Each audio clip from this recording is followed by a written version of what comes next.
Europe 1.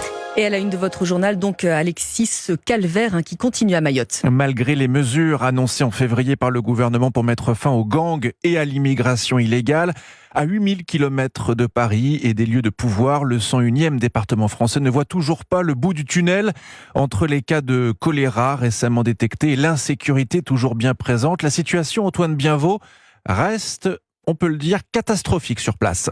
Oui, malgré la mise en place du plan Wuambushu 2 le 16 avril, la situation sécuritaire à Mayotte reste très tendue.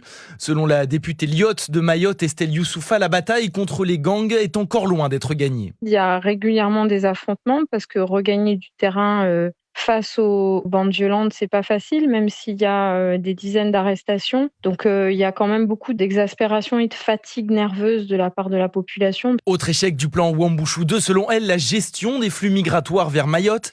Les bateaux en provenance d'Afrique de l'Est continuent d'arriver en masse, avec ces derniers jours un nouveau problème à résoudre. Il y a toujours des arrivées de Kwassa et des Kwassa qui sont d'ailleurs chargés de malades du choléra qui débarquent des Comores. Donc on a vu des bateaux chargés de malades du choléra arriver à Mayotte et maintenant il y a une souche qui s'est installée à Mayotte avec des dizaines de malades. Une situation inquiétante car le seul hôpital du département est déjà largement surchargé et totalement dépourvu d'effectifs. Antoine Bienvaux. Et dans ce contexte sanitaire jugé inquiétant à Mayotte, le ministre délégué à la Santé, Frédéric Valletoux, a annoncé qu'il se rendra sur place les 9 et 10 mai prochains.